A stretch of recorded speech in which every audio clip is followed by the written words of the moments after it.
Hello student, मेरे channel पर आप सभी का बहुत बहुत स्वागत है। जैसे कि आपको पता है, हम हिंदी कृतिका पढ़ा रही हैं और इससे पहले हमने इसी पार्ट की माता का अंचल, आज हमारी जो कहानी है, जो हमारा पार्ट है, वो है माता का अंचल। इससे पहले हमने माता का अंचल के 2 पार्ट पढ़े। आप सभी को पता है मैं कहानी को शॉर्ट तरीके से पढ़ाऊँगी, लेकिन एकदम अच्छे से पढ़ाऊँगी, इसलिए हमने 2 पार्ट पढ़े हैं, वो आप पढ़ लेना।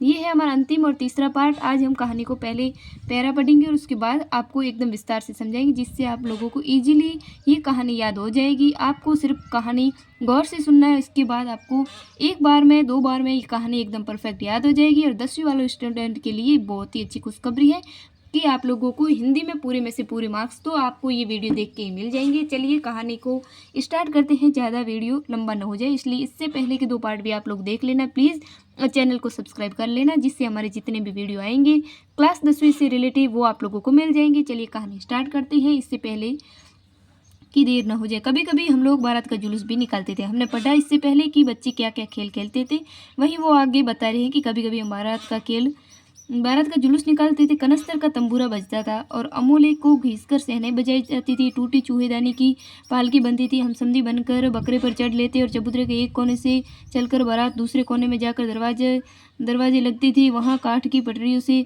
गिरे, गोबर से लिपे, आम और केले की टहनियों से सजाए हुए छोटे आंगन में कुलिये का कलसा रहता था। वहीं पहुंचकर बारात फिर लौट आती थी। लौटने के समय खटोली पर लाल ओहार डालकर उसमें दुल्हनिया को चढ़ा लिया जाता था और लौट आने पर बाबूजी ज्यों ही आकर उघाड़ कर दुल्हनिया का मुख नहीं करते, त्यों ही हम लोग हंसकर भाग जाते थे। क्या है कि बच्चे खेल रहे हैं, अब बच्चे बारात खेल रहे हैं, जिसमें ये बारात जैसा ही माहौल बनाने के लिए कुछ भी चीज़ें ले रहे हैं। और अंत में क्या होता है, बाबूजी आते हैं उन बच्चों को देखने, उन बच्चों के बाबूजी देखने आते हैं तो बच्चे शर्मा कर भाग जाते हैं। आगे बढ़ते हैं। थोड़ी देर बाद फिर लड़कों की मंडली जुट जाती थी। इकट्ठा होते ही राय जमती की खेती की जाए। बारात हो गई, अब खेती की जाए। बस चबूतरे के छोर पर घिरनी गड़ जाती और उसके नीचे की गली कुआं बन जाती थी। मूंज की बट्टी हुई पतली रस्सी में एक चुक्कड़ बांध गराड़ी पर चढ़ाकर लटका दिया जाता। 2 लड़के बैल बनकर मोट खींचने लग जाते। चबूतरा खेल बन जाता। कंकड़ बीज और ठेंगा हल जुआठा बड़ी मेहनत से खेत जोते बोए और पढ़ाए जाते। फसल तैयार होते देर न लगती और हम हाथों हाथ फसल काट लेते थे। काटते समय गाते थे, ऊंच नीच में बई की यारी, जो उपजी सो भई हमारी। फसल को एक जगह अरक उसी पैरों से रोट डालते थे। कसूरी का सूप बनाकर औसाते और मिट्टी के दिए के तराजू पर तौल कर राशि तैयार कर लेते थे। इसी बीच बाबूजी आकर पूछ बैठते थे, इस साल की खेती कैसी रही? बोला ना तो बाबूजी फिर आ गए और बच्चे फिर शर्मा कर भाग जाते। मतलब अच्छे खेल पहले बच्चे खेला करते थे। वही इस कहानी में, इस पार्ट में, इस कृति में लेखक हमें बताना चाह रहा है। और आजकल के गेम को देखकर ये हमें चीज़ें पढ़नी बहुत ज़रूरी है। तो आगे बढ़ते हैं। ऐसे ऐसे नाटक हम लोग बराबर खेला करते थे। बटोई भी कुछ देर ठिठक कर हम लोगों के तमाशे देख लेते थे। जब कभी हम लोग ददरी के मेले में जाने वाले आदमियों का झुंड देख पाते, तब कूद कूद कर चिल्ला लगते थे, चलो भैया ददरी सत्तू पिसान की मोटरी। अगर किसी दुल्हे के आगे आगे जाती हुई ओहारदार पालकी देख पाते, तब खूब जोर जोर से चिल्लाते थे।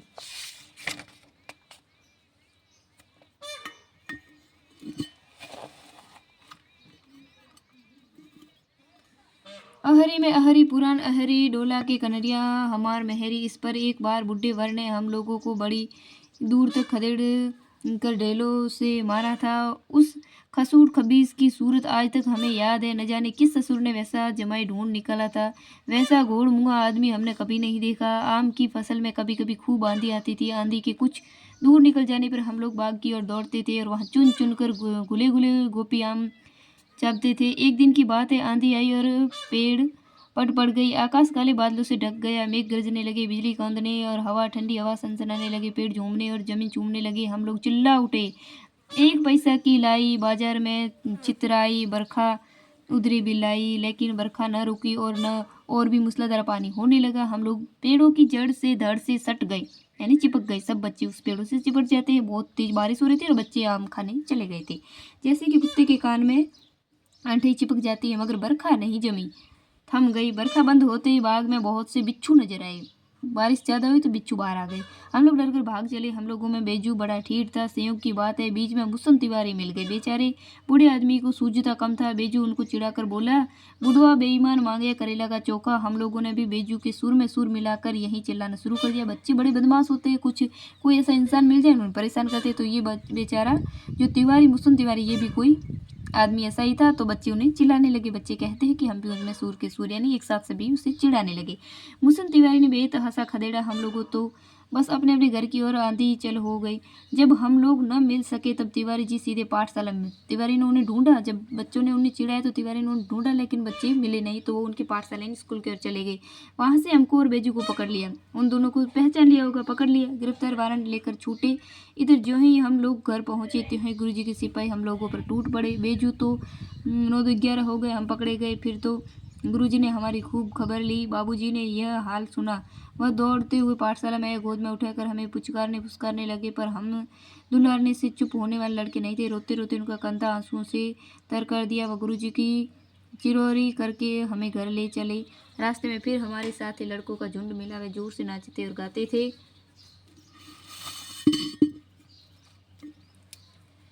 माई पकाई गरर गरर पुआ, हम खाइब पुआ, न खेलत जुआ। फिर क्या था, हमारा रोना धोना भूल गया। हम हट करके बाबूजी की गोद से उतर पड़े और लड़कों की मंडली में मिलकर लगे वही तान सूर अलापने। तब तक सब लड़के सामने वाले मकई के खेत में दौड़ पड़े। उसमें चिड़िया का झुंड चल रहा था। वे दौड़ा कर उन्हें पकड़ने लगे, एक भी हाथ न आई। हम खेत से अलग ही खड़े होकर गा रहे थे, राम जी की चिड़िया, राम जी का खेत, खा लो चिड़िया भर भर पेट। हमसे कुछ दूर बाबूजी और गांव के कई आदमी खड़े होकर तमाशा देख रहे थे। यही कहकर हंसते थे कि चिड़िया की जान जाए, लड़कों का खिलौना। सचमुच लड़के और बंदर पराई पीर नहीं समझते। एक टीले पर जाकर हम लोग चूहों के बिल से पानी उलीचने लगे। नीचे से ऊपर पानी फेंकना था। हम सब थक गए। तब तक गणेश जी के चूहे की रक्षा के लिए शिव जी का सांप निकल आया। रोते चिल्लाते हम लोग बेतहाशा भाग चले। कोई औंधा गिरा, कोई अंटा चिट, किसी का सिर फूटा, किसी के दांत टूटे। सभी गिरते पड़ते भागे। हमारी सारी देह लहूलुहान हो गई, पैरों से तलवे कांटों से छलनी हो गई। यानी बच्चे अब जो है जंगल में और खेतों में खेलने चले गए। और डियर स्टूडेंट्स, अगर वीडियो अच्छा लगे, कहानी अच्छी लगे और भी सब्जेक्ट पढ़ना चाहो तो प्लीज़ कमेंट कर देना और कहानी को एंड तक बने रहो। अब बस कहानी पूरी होने वाली। हम एक सूर से दौड़े हुए आए और घर में घुस गए। उस समय बाबूजी बैठक के ओसारे में बैठकर हुक्का गुड़दड़ा कर रहे थे। उन्होंने हमें बहुत पुकारा, पर उनकी अनसुनी करके हम दौड़ते मैया के पास चले गए। जाकर उसकी गोद में शरण ली। मैया चावल अमनिया कर रही थी। हम उसी के आंचल में छिप गए। हमें डर से कांपते देखकर वह जोर से रो पड़ी और सब काम छोड़ बैठी। अधीर होकर हमारे भय का कारण पूछने लगी। कभी हमें अंग भरकर दबाती और कभी हमारे अंगों को अपने आंचल से पोंछकर हमें चूम लेती। बड़े संकट में पड़ गई। झटपट हल्दी पीसकर हमारे गांव पर लेपी थोपी गई। घर से कुहराम मच गया। हम केवल धीमे सुर से सा सा कहते हुए मैया के आंचल में लुके चले जाते थे। सारा शरीर थर थर काँप रहा था, रोंगटे खड़े हो गई। हम आंखें खोलना चाहते थे पर वह खुलती न थी। हमारे कांपते हुए होठों को मैया बार बार निहार कर रोती और बड़े लाड़ से हमें गले लगा लेती थी।